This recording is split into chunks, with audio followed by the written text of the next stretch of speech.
할렐루야, 좋은 아침입니다.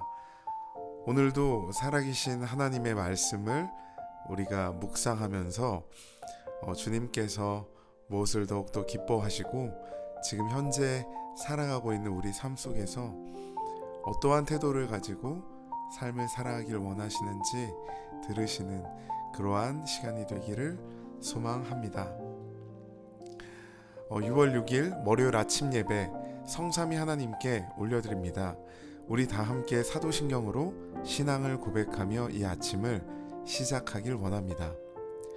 전능하사 천지를 만드신 하나님 아버지를 내가 믿사오며 그 외아들 우리 주 예수 그리스도를 믿사오니 이는 성령으로 잉태하사 동정녀 마리아에게서 나시고 본디오 빌라도에게 고난을 받으사 십자가에 못 박혀 죽으시고 장사한 지 사흘 만에 죽은 자 가운데서 다시 살아나시며 하늘에 오르사 전능하신 하나님 우편에 앉아 계시다가 저리로서 산자와 죽은 자를 심판하러 오시리라. 성령을 믿사오며 거룩한 공예와 성도가 서로 교통하는 것과 죄를 사하여 주시는 것과 몸이 다시 사는 것과 영원히 사는 것을 믿사옵나이다. 아멘. 오늘 하나님의 말씀은 창세기 46장 8절에서 27절까지의 말씀입니다. 창세기 46장 8절에서 27절까지의 말씀입니다. 애굽으로 내려간 이스라엘 가족의 이름은 이러하니라. 야곱과 그의 아들들 곧 야곱의 맏아들 르우벤과 르우벤의 아들 한옥과 발루와 헤스론과 갈미용 시므온의 아들은 여무엘과 야민과 오핫과 야긴과 스할과 가나안 여인의 아들 사울이요 레위의 아들은 게르손과 그핫과 무라리요 유다의 아들 곧 엘과 오난과 셀라와 베레스와 세라니 엘과 오난은 가나안 땅에서 죽었고 베레스의 아들은 헤스론과 하물이요 이스라갈의 아들은 돌리와 부하와 욥과 시므온이요 스불론의 아들은 세렛과 엘론과 알레엘이니 이들을 레아가 바단 아람에서 야곱에게 난 자손들이라. 그 딸 디나를 합하여 남자와 여자가 33명이며 갓의 아들은 시변과 학기와 수니와 에스본과 에리와 아로디와 아렐리오 아셀의 아들은 임나와 이스와와 이스위와 부리아와 그들의 누이 세라며 또 부리아의 아들은 하벨과 말기엘이니 아들은 라반이 그의 딸 레아에게 준 실바가 야곱에게 낳은 자손들이니 모두 16명이라. 야곱의 아내 라헬의 아들 곧 요셉과 베냐민이요 애굽 땅에서 오네 제사장 보디베라의 딸 아스낫이 요셉에게 낳은 므낫세와 에브라임이요 베냐민의 아들 곧 벨리와 베겔과 아스벨과 게리와 나아만과 에히와 로스와 무밤과 훗밤과 아로시니 이들은 라헬이 야곱에게 낳은 자손들이니 모두 14명이요 단의 아들 후심이요 납달리의 아들 곧 야셀과 구니와 에실과 실렘이라. 이들을 라반이 그의 딸 라헬에게 준 빌하가 야곱에게 낳은 자손들이니 모두 7명이라. 야곱과 함께 애굽에 들어간 자는 야곱의 며느리들 외에 66명이니 이는 다 야곱의 몸에서 태어난 자이며 애굽에서 요셉이 나온 아들은 2명이니 야곱의 집사람으로 애굽에 이른 자가 모두 70명이 없더라. 아멘. 오늘 굉장히 많은 또 이름들이 나오는데요. 애굽으로 이주한 야곱 가족의 명단입니다. 그래서 이 명단을 이야기하기 전에 이제 46장 1절부터 7절까지의 말씀을 잠깐 우리가 얘기하면서 이어서 이 말씀을 함께 또 생각해보고 묵상해보면 좋을 것 같습니다. 요셉을 만나기 위해서 모든 소유를 이끌고 가나안을 떠나 애굽으로 향하던 야곱은 브엘세바에 이르러 하나님께 희생 제사를 드리고 하나님의 임재를 체험하게 됩니다. 그러니까 요셉이 이제 애굽에서 야곱의 가족들을 초청하는 사건들이 이 46장 이전에 있었던 거죠. 그래서 야곱은 이제 반신반의하는 거예요. 하나님께서 이 가나안 땅에 하나님 약속의 땅이라고 말씀하셨기 때문에 그 말씀을 굳게 믿고 이곳에서 계속 그 삶의 뿌리를 내리려고 했는데 하나님 그 땅에 기근이 들고 이러면서 애굽으로 가야 되는 이 상황 속에서 그래도 야곱은 하나님께 희생 제사 예배를 드리는 장면이 46장 1절에서 7절 사이에 나오게 됩니다. 이 야곱은 가나안을 그리고 그와 그의 후손들에게 주시겠다는 하나님의 약속을 따라 기근이 있어도 가나안에 사는 것이 하나님의 뜻인 줄 알았던 거죠. 그러나 이제 야곱은 그 땅을 떠나야 하니 그의 마음이 하나님의 약속과 현실 사이에서 갈등하며 두려웠던 거겠죠. 그래서 그는 가나안을 떠나는 것이 하나님의 뜻인지 여부를 알기 위해 부엘세바라는 장소에 이르러서 하나님께 희생 제사를 드리게 되고 하나님의 뜻을 묻는 것입니다. 하나님의 영광을 위해 존재하는 그리고 또 우리가 하나님을 섬기며 살아가는 자들의 아주 좋은 태도, 에티튜드라고 할 수 있겠죠. 이때 하나님께서는 야곱에게 음성을 들려줍니다. 그 하나님의 음성을 통해 우리는 하나님의 약속과 현실이 결코 상반되는 것이 아니라는 것을 깨달을 수 있습니다. 다만 문제는 우리가 보고 이해할 수 있는 시야가 굉장히 좁다라는 거죠. 하나님께서 그 약속을 이루어 가시는 방법은 우리의 생각과는 사실 굉장히 다를 수도 있습니다. 그러나 하나님은 변하지 않으시고 신실하신 분이십니다. 하나님의 음성을 들은 야곱은 애굽으로 내려가기로 결심을 합니다. 하나님께서 애굽으로 내려가도 좋다라고 말씀을 하셨거든요. 왜냐하면 지금은 애굽으로 가서 살게 되지만 장차 때가 되면 반드시 다시 가나안으로 돌아오게 된다는 하나님의 그 언약의 음성을 듣고 믿었기 때문에 애굽으로 다시 발걸음을 옮기게 되는 것입니다. 우리가 미래에 대한 불안 가운데 있을 때 할 수 있는 일이 무엇일까요? 이 야곱처럼 하나님께 무릎 꿇고 예배하며 기도하며 하나님의 뜻을 구하는 태도가 우리의 삶 가운데 늘 넘쳐나기를 소망합니다. 그리고 드디어 이제 야곱, 오늘의 본문이죠. 야곱 가족의 명단이 쭉 이렇게 기록이 되어지는 겁니다.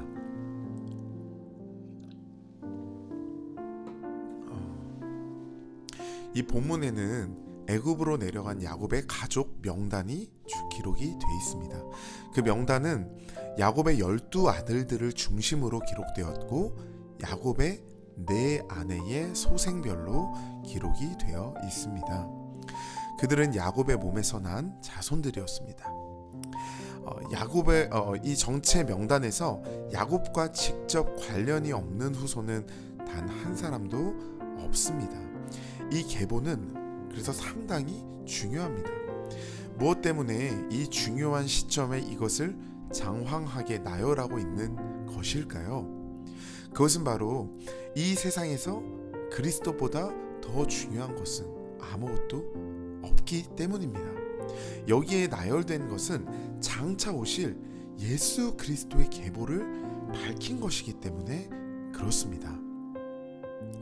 하나님은 이 약속의 실현이 어떻게 이루어지는지를 족보를 통하여 아주 세세하게 말씀하고 계신 것이죠. 팩트를 이야기하고 계신 것이죠. 그래서 애굽으로 내려간 야곱의 자손들은 야곱의 몸에서 난 자가 70명이었다고 그 숫자가 기록되어 있는데 후사 문제로 질문하는 아브라함에게 그 자손이 별과 같이 모래와 같이 많을 것이라고 약속하셨던 하나님께서 그 약속을 서서히 이루어가고 계신 것을 우리는 볼 수 있습니다. 하나님의 약속은 때로는 서서히 그리고 여러 세대에 걸쳐서 실현되기도 합니다. 말씀 보면 그렇잖아요. 그러나 반드시 이루어지죠. 우리는 우리의 당대의 모든 것이 다 실현되기를 바라는 성급함을 사실은 가지고 있지만 하나님의 뜻은 또 하나님의 약속은 계속 이루어지고 이루어질 것임을 믿음으로 우리가 하나님을 또 예배하고 섬기고 사랑하고 관계하며 살아가야 되는 것이 아닌가 싶습니다. 네. 그들은 모두 다 하나님의 자녀들이었습니다. 사실 대부분의 이름은 우리와 아무 관계도 없고 사실 관심도 없는, 다 모르겠잖아요. 저도 좀 전에 말씀을 쭉 읽으면서 굉장히 아무것도 모르겠더라고요, 그 말씀이. 그러나 하나님께서는 그들 한 사람 한 사람을 굉장히 귀하게 여기시고 기뻐하셨다는 것에는 정말 부정할 수가 없는 사실인 것 같습니다. 그래서 그들 모두를 기록하시면서 아주 큰 관심을 가지셨던 것이죠. 그것은 그들이 모두 하나님께서 기뻐하시는 하나님의 자녀들이었기 때문입니다. 우리는 하나님의 자녀로서 하나님의 이 지극한 관심과 사랑의 대상임을 반드시 믿어야겠습니다. 다시 한번 이 본문을 조금 더 세부적으로 이야기를 좀 해드리면, 본문은 애굽으로 이주한 야곱 가족의 이 명단을 모계별로, 그러니까 어머님 이름별로 기록을 하고 있습니다. 하나님은 야곱을 가정의 머리로 세우셨지만 그의 아내들로 가정을 번성하게 하셨습니다. 레아는 라헬에게 남편의 사랑을 빼앗겨 고통을 겪고, 아들들은 살인과 근친상간을 범하며 또 딸은 강간을 당하기도 하였습니다. 창세기 34장에 나와 있는 말씀입니다. 그러나 고통 가운데 하나님을 찬송할 레아는 누구보다 많은 자손을 낳았을 뿐만 아니라 그 자손으로부터 제사장 지파와 다윗 왕과가 나오고 또 메시아가 이 땅에 오시기까지 했습니다. 하나님은 가나안 여인의 아들인 사울과 끔찍한 일을 당한 디나까지 주권적인 은혜로 야곱의 족보에 올려주셨습니다. 고통 중에서도 하나님을 바라보며 가정을 지키고 사명을 다할 때에 나를 통해 수많은 영적 후사가 찬란하게 이어져 나올 것을 우리는 믿어야 될 것입니다. 자녀들에게 어떻게 또한 신앙의 유산을 물려줄 것인가를 늘 고민하며 기도하며 사는 것이 매우 중요한 것 같습니다. 저도 이제 2명의 아들이 있는데요, 요즘 그 고민을 굉장히 많이 하는 것 같습니다. 이제 저만의 신앙, 저 혼자만의 신앙에서 이제는 우리 가정의 신앙이 되는 거죠. 그래서 제 아내의 신앙, 그리고 우리 부모님의 신앙, 또 장인어른 장모님의 신앙, 그리고 또 우리 자녀들, 우리 유리와 설이의 신앙까지도 굉장히 많이 또 기도하게 되고 신경이 많이 쓰이게 되더라고요. 그러나 아까 처음에 얘기했던 것처럼 하나님 앞에 늘 예배하고 하나님께 묻는 그 태도를 통해서 우리 자손들이 그 태도를 저는 같이 좀 배워나가고 보았으면 좋겠어요. 네, 하나님께 늘 묻고 하나님을 가장 퍼스트로 생각하는 것. 네. 그리고 실바, 이 성경은 또 실바의 자손을 실바와 라헬, 비라가 나온 자손들이 또 이렇게 나오잖아요. 그래서 성경은 실바의 자손을 라반이 그의 딸 레아에게 준 실바가 낳은 자손이라고 표현을 합니다. 이는 과거 야곱이 라반 밑에서 겪은 2주의 기간을 상기시킵니다. 하나님은 힘든 라반 밑에서 야곱 가족을 만드셨듯이 힘든 애굽 밑에서 이스라엘 민족을 빚어내실 것입니다. 라헬에게는 야곱의 아내라는 호칭이 붙는데, 하나님은 남편의 사랑을 받아도 자녀를 낳지 못해 곤고한 마음으로 기도한 라헬을 생각하셔서 그녀에게 14명의 자손을, 또 여종 비라에게 7명의 자손을 주셨습니다. 또한 하나님의 주권적인 은혜로 애굽 여인의 자손도 주의 백성에 포함되게 되었죠. 곤고한 환경 속에서도 하나님이 우리 가정을 거룩하고 아름답게 빚어가실 것을 믿으며 가난하고 겸손한 마음으로 내가 주께 기도하고 있는지 계속 우리는 점검해야 할 것입니다. 그리고 애굽에 이른 야곱의 가족은 총 70여 명이었습니다. 레아가 야곱에게 낳은 자손이 33명이고 실바가 낳은 자손은 16명입니다. 그리고 라헬은 14명을, 빌하는 7명의 자손을 낳았습니다. 본처인 레아와 라헬은 그녀들의 시녀이자 야곱의 첩인 실바와 빌하보다 각각 2배나 많은 자손들을 낳았습니다. 이 자손의 수는 레아와 라헬과 실바와 빌하가 낳은 자손들의 자손들까지도 나와 있는 숫자입니다. 이 70명이라는 수는요. 야곱의 집사람으로 애굽에 이른 자는 모두 70명인데 이 70이란 숫자는 완전수 7과 10의 곱으로 하나님의 놀라운 구원 섭리와 그 백성을 향한 사랑과 축복을 상징한다고 합니다. 우리 가정이 상처와 아픈 세원을 갖고 나그네 길을 걸어갈지라도 그 길 위에서 자기 백성을 구원하시기 위한 하나님의 완전한 사랑과 섭리가 있음을 이 숫자를 통해서도 우리는 알 수가 있는 것입니다. 애굽으로 나그네 길을 떠나는 우리 가정을 위해 하나님이 베풀어 주신 사랑과 축복은 무엇일까요? 하나님의 섭리를 믿고 내가 가정 안에서 인내하며 섬겨야 할 일은 또한 무엇일까요? 오늘 우리는 그 야곱의 가족들이 애굽으로 이주하는 그 명단을 통해서 다시 한번 우리 가정 가운데 하나님께서 어떻게 우리 가정이 주님을 바라보며 믿고 따르고 섬기기를 원하시는지, 그리고 그러한 자들에게 하나님께서 어떠한 약속을 이루시는지에 대해서 생각할 수 있는 시간이 된 것 같습니다.